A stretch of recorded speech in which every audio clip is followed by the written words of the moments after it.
Good afternoon. It's Sunday, March 22nd. I'm Laura Cornfield, and this is IBA News, broadcasting from Jerusalem.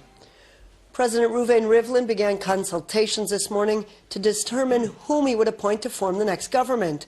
More than 61 MKs in the 120-seat Knesset are expected to recommend that Prime Minister Benjamin Netanyahu form the next coalition. Here with more is Eli Walgolanter. Good evening. Representatives from the Likud were first to arrive this morning at the offices of President Reuven Rivlin to officially begin the process of forming a government. By tomorrow afternoon, the president will have met with representatives from the different parties who will recommend who should form the next government. The person with the biggest chance of reaching a majority is given a mandate by the president to begin courting the different parties to work out details of a coalition agreement. First to arrive at the president's residence were Likud members Yisrael Katz, Gilad Erdan, Yariv Levin, Ze'ev Elkin, and Ofer Akunis. Elkin informed Rivlin that the Likud party nominates its leader, Prime Minister Benjamin Netanyahu, to form the next government. Elkin called on all other party leaders, especially those in the national camp, to do the same without games, without negotiations and extortions as much as possible, so as to establish a stable government in Israel. Rivlin met an hour later with Zionist Union representatives, telling them that the voter has spoken quite clearly in this election. I congratulate you, the Zionist Union, on your great achievement. You won a great deal of the public's faith and will have to speak for them in the Knesset. MK Eitan Kabul told Rivlin that party leader Isaac Herzog is the right man to lead at this time, but that he will do so from the opposition. Sources close to Herzog said last night that Netanyahu had sent his trusted former chief of staff, Natan Eshel, to Herzog to check whether his Zionist Union faction would join a national unity government. Herzog reportedly responded that there was no chance he would join Netanyahu's government. Likud officials denied today that Eshel contacted Herzog, saying if the prime minister wanted to contact Herzog, something which is out of the question in light of the deep ideological differences between the two sides, he would do it himself without any middleman. Rivlin also met today with a joint Arab list, which did not recommend anyone, as well as Bayit Yehudi, Shas, and United Torah Judaism. Tomorrow he will consult with Yesh Atid, Kulanu, Yisrael Beitenu, and Meretz. Supreme Court Justice Salim Jubran, chairman of the Central Elections Committee, will officially present Rivlin with the election results on Wednesday, after which Netanyahu will launch official coalition talks. Laura? Thank you, Eli. U.S. President Barack Obama leveled tough criticism at Prime Minister Netanyahu during his phone call congratulating him on his election victory. Speaking to the Huffington Post, Obama made it clear that he did not laud Netanyahu's success, but rather chastised him for campaign comments opposing a Palestinian state and causing Washington to reassess its diplomatic options. I indicated to him that, given his statements prior to the election, it is going to be hard to find a path where people are seriously believing that negotiations are possible. So we are going to continue to insist that from our point of view, the status quo is unsustainable, and that while taking into complete account Israel's security, we can't just in perpetuity maintain the status quo, expand settlements. That's not a recipe for stability in the region. Is there any reason at this point to believe that he's serious about a Palestinian state? Well, we take him at his word when he said that it wouldn't happen during his prime ministership. And so that's why we've got to evaluate what other options are available to make sure that we don't see a chaotic situation in the region. And what was your reaction to his warning on Election Day about Arab voters, quote, heading to the polls in droves? We indicated that that kind of rhetoric was contrary to what is the best of Israel's traditions. That although Israel was founded based on the historic Jewish homeland and the need to have a Jewish homeland, Israeli democracy has been premised on everybody in the country being treated equally and fairly. And I think that that is what's best about Israeli democracy. If that is lost, then I think that not only does it give ammunition to folks who don't believe in a Jewish state, but it also, I think, starts to erode, the meaning of democracy. I mean, can you unring that bell, basically? Well, I think that's probably a question better addressed to the Prime Minister. That's our next sit-down, obviously. Talks between the West and Iran over its disputed nuclear program are set to resume in Lausanne, Switzerland this week, with the aim of reaching a framework accord by the end of this month. IBA's Margot Dudkevich has this report. The West expressed cautious optimism after the week-long talks with Iran over its disputed nuclear program ended in Switzerland, saying while substantial progress was made, gaps remain. In London on Saturday, US Secretary of State John Kerry met with the foreign ministers of Britain, France and Germany to update them on the talks. Following a 2.5-hour meeting, British Foreign Secretary Philip Hammond issued a statement. We've met together here in London to review progress in the discussions that have been going on with Iran in Lausanne.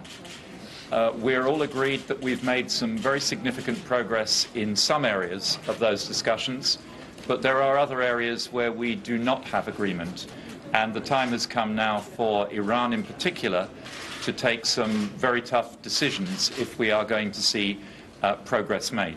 In Tehran, President Hassan Rouhani said he hopes the talks will lead to an agreement that is in the interest of all nations. He cautioned that differences of some issues still remain and will be discussed when the sides reconvene in Lausanne later this week. However, the supreme leader of Iran, Ayatollah Ali Khamenei, was far more militant in his take on the talks. Addressing the public in Mashhad on the occasion of the Iranian New Year, he called for the immediate lifting of sanctions, saying Tehran will not negotiate with the US on domestic or regional issues or weapons. The crowd chanted ecstatically when Khamenei called out death to America, saying the US is the main cause of the economic sanctions imposed on the Islamic Republic. Prior to departing for Britain, Kerry emphasized the P5+1 countries, the US, France, Britain, Germany, China, Russia, negotiating with Iran, are united in their goal to ensure that Tehran's nuclear program is peaceful. Over the past months, the P5+1 have made substantial progress towards that fundamental goal, though important gaps remain. In London, we will share ideas this evening about how to resolve the remaining sticking points, as I did yesterday on the telephone with Foreign Minister Lavrov and Foreign Minister Wang Yi. We will coordinate our strategy as we have, as we approach the end of the March deadline, to reach an understanding on the major issues. I want to emphasize from the beginning, and I've said this in every public statement I've ever made, this is and remains a P5+1 negotiation with Iran. And I emphasize, we are united in our goal, our approach, our resolve, and our determination to ensure that Iran's program is entirely peaceful. The coming week should tell whether the sides succeed in reaching a framework deal to curb Iran's nuclear program by the March 31st deadline, with the aim of reaching a final deal by the end of June. Margot Dudkevich, IBA News. Returning now to post-election issues, and we are joined by political analyst Wasim Younis from the Al-Qasimi College. Thank you so much for joining us. Good afternoon, Laura. The Joint Arab List got 13 seats in the Knesset election. In their meeting with President Reuven Rivlin, they made no recommendation. Why is that? First of all, I don't know, but when we talk about 300 seats, it's not that clear. First of all, Arabs in the previous elections, they got some almost 12 seats. Or 11 seats, and now they have 13 seats in the Knesset, and they simply embezzled. They took 2 seats from Meretz. I don't know whether it is indeed considered to a large extent be a triumph, a victory, or not, but for sure there are no parties to celebrate this doubtful, and everybody says that, well, these are not the ends, the results that the Arab sector wanted to witness in the street. And therefore, as for the recommendation, they said no, that they might only provide a political security network to Bougie Herzog, but in this case, of course, after they, indeed, in my eyes, they functioned as a kingmaker because of the fact that, everybody said that the Arab unity, indeed, they would have functioned as a kingmaker had Bougie taken control. I think that No, they functioned as a kingmaker because of the fact that they brought Bibi definitely to power in terms of, because of the fact that they united, and therefore there was an action and a counter-action, and therefore it was, in my eyes, it was very, very expected that the results will end in that, when Bibi came to power, and therefore it was very, very clear. But I don't know whether to say fortunate, yes. You're saying that Netanyahu was elected due to the Arab parties uniting? Among other things, I think that the unity of Arabs indeed definitely caused a counter-argument in the Jewish street, especially in the right wing, and therefore Bibi came to power because of the fact that this unity simply caused another unity among the voters of Benjamin Netanyahu. Was the high voter turnout due to the fact that it was a united Arab list rather than 2 or 3 separate parties? Listen, first of all, in terms of high, yes, indeed. Definitely. Over 70%? No, I think it's less. It's something like 67%. Okay, close to 70. It was to a large extent high, indeed. But, once you have 13 seats in the Knesset and still you are functioning in the opposition and you cannot, you don't have the power, indeed, to provide the goods. And, there's a very important point. In the eyes of the beholder, if you are an Arab beholder and you look at this joint list, it's not an Arab list, it is an Arab-Jewish list. And to a large extent, it is believed that they simply abandoned the Palestinian national discourse to the benefit of the civic discourse. And the results were not that great. This indeed might make us all skeptical about the success of this slate, especially in the future. And I'm afraid that in the future, because of the dictation of Lieberman, that this is the first time since the establishment of State of Israel, we don't have, between quotation marks, a pure Arab slate to the Knesset. It is an Arab-Jewish slate, and the unity also has its own price because it did not do positive things for Arabs. Can you see the United Arab list staying together, or will it split apart once again? I don't know, but to be honest with you, of course, there are different perspectives within the same list. There are people who are in favor of the homosexual community, and there are people who are atheists, yes, believe it or not. Today, we are talking about the Arab community. The vast majority of Arabs in Israel, whether they are Christians or Muslims, are believers. And today we have the head of this list who says that I am an atheist. And therefore I think that there might be very important questions to be addressed in the future. And I'm afraid that indeed this unity will come to its end very soon before Arabs actually reach their destination and aspirations. Wasim Yunus from the Al-Qassami College, thank you so much for being our guest. Thank you very much. Thank you for having me. Our politicians should show more humility, but according to the Times of Israel editor David Horowitz, those who should be most humble in the days following the election are the people responsible for the exit polls that misled the entire country on election eve. We should all be humbled. We should all be humbled, right? One of the complaints that I have about most of all the exit polls, right? The polls running up to the elections, we will never know if they were wrong, or if, in other words, the polls were wrong and Netanyahu was doing great, or the polls were right and Netanyahu pulled it out of the bag. I can't tell you which of those, but I can tell you that the TV exit polls were wrong. Israelis had not voted 27 for for Zionist Union and 27 or 28. They hadn't, right? So the polls were, and what's amazing is the lack of humility in the presentation of those figures, right? The dramatic music. And here we're going to tell you the results of the elections. Not, here we're going to give you a tool which might be wrong, and you shouldn't have too much faith in it because the blooming electorate is incredibly hard to predict, and your arithmetic... The exit polls are not predicting. Right. They're basing it on what they did. Right. So are you saying that the pollsters' methodology is wrong, or the people lied to them? Two things. First of all, that's the same question. If the methodology was right, then it doesn't matter that people lied to them, right? Because their methodology needs to take into account the possibility that people will lie. So yes, the pollsters are wrong, and their assertion that they can tell you who's won this election is manifestly wrong, and therefore in the future they can do exit polls till they're blue in the face, and they should do it for the next millennia by all means. But they have to present them different. They have to say, here's a tool. We can't promise you this is right. We all remember the elections of 2015 when it turned out we were completely wrong. Enjoy this. This is our take. If people were honest with us, if we did our weightings correctly, well, this will give you a good idea of how the elections might pan out. But because of the threshold, and because we can't tell what the turnout is in respective sectors, and because of a multitude of other factors that we've tried to take into account, Don't take this too seriously. Here's our take on how the elections might turn out. In a few hours you'll know. If you care a great deal, stay up through the night. We'll be adjusting. By the way, what happened to that adjusting thing, right? Isn't that what they're supposed to do? So in the first hour, yes, United Torah Judaism got one more seat or one less seat. And then what? Then they all went home. And those of us who were watching the count are thinking, well, wait a minute, the Likud is 5% ahead in the count, but that could be just because of the random order in which the ballot boxes are being counted. And then the count gets, up into the 60s and the 70s, and you realize, no, actually, the exit poll was wrong. The count shows the Likud far ahead. And not only did they fail with their exit poll, but they failed in the hours afterwards to adjust and to tell you. It was only when people started looking and believing the evidence before their eyes on that rather hard-to-follow Central Elections Committee count that, that we realized how wrong they were. 6 Hamas operatives who planned to wage a series of bomb attacks in Israel were recently arrested, the Shin Bet revealed today.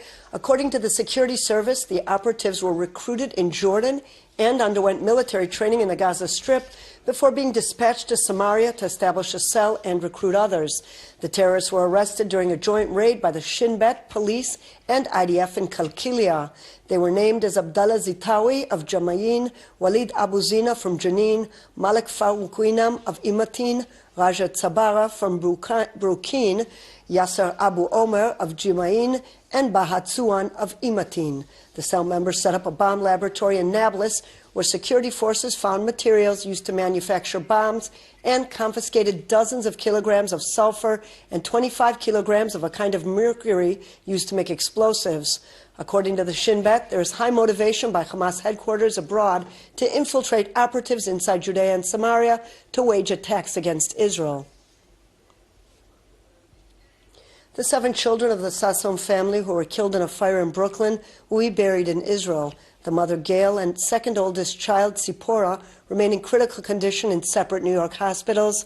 Friends of the family say that a memorial service will be held for the victims tonight in Flatbush, Brooklyn, and following the ceremony, they will be flown to Israel for burial in Jerusalem. We get more on the tragedy in this report from Alexandra Jen.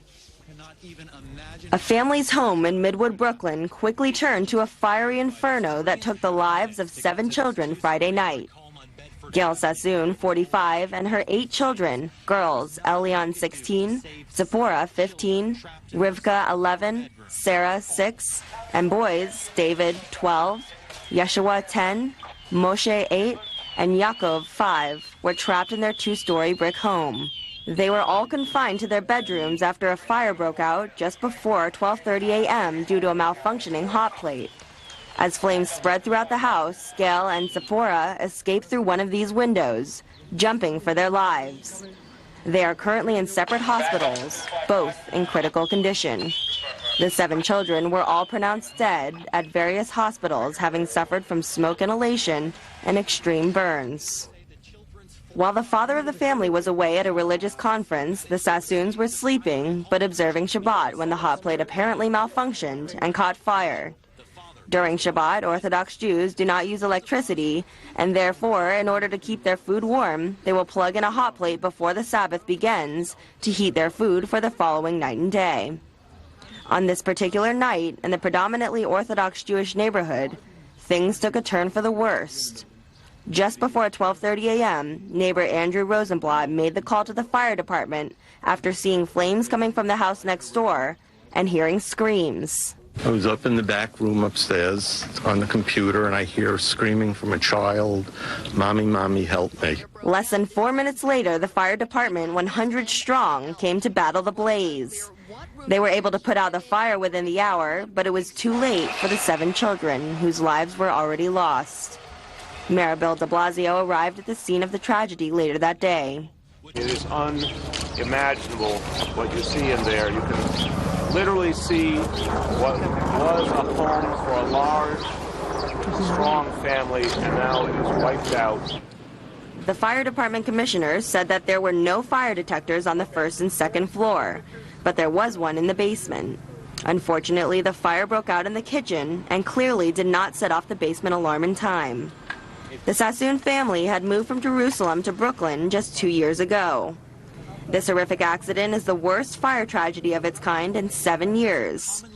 Mayor de Blasio says it has already affected the city, the tight-knit community, and the neighbors. Yeah, the children were so lovely. Whenever it snowed, they would come out and clean my walk without even telling me, and I would give them lollipops, and they were so happy with the lollipops. Oh. Anti-Semitism has reared its ugly head once again in England. Police have increased patrols on Jewish institutions in northern London following an assault by about 20 men on Na'avat Torah synagogue in Samford Hill. The attackers smashed windows and shouted abuse at Jewish worshippers. 6 men were arrested on suspicion of disturbing the peace and assault. They remain in custody while the police search for additional suspects. Officials say that a small number of the attackers managed to enter the synagogue, but they were quickly removed by security staff. 1 man was lightly injured while trying to prevent the intruders from entering. 2 men were convicted today in the Tel Aviv District Court for the rape of an American tourist who visited Israel as part of the Taglit program in June of 2013. The 25-year-old woman was in the Jaffa flea market when the 2 merchants attacked her. Avraham Shemina from Renana was convicted of rape and indecent assault, and the second perpetrator, Shimshon Rahmani from Chulon, was convicted on indecent assault charges. Taking a look at local finance, and with no currency tradings on Sunday, the shekel remains the same, while share prices on the Tel Aviv Stock Exchange started off the trading week in the plus column. Here's a look at the mid-afternoon numbers.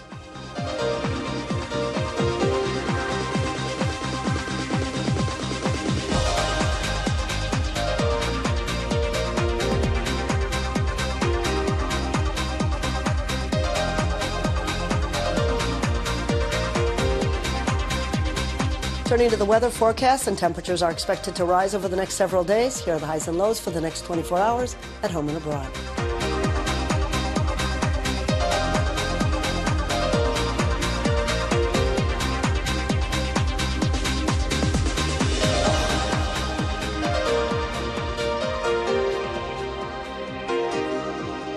Will be at this desk tomorrow. Please join her for more news from Israel and abroad.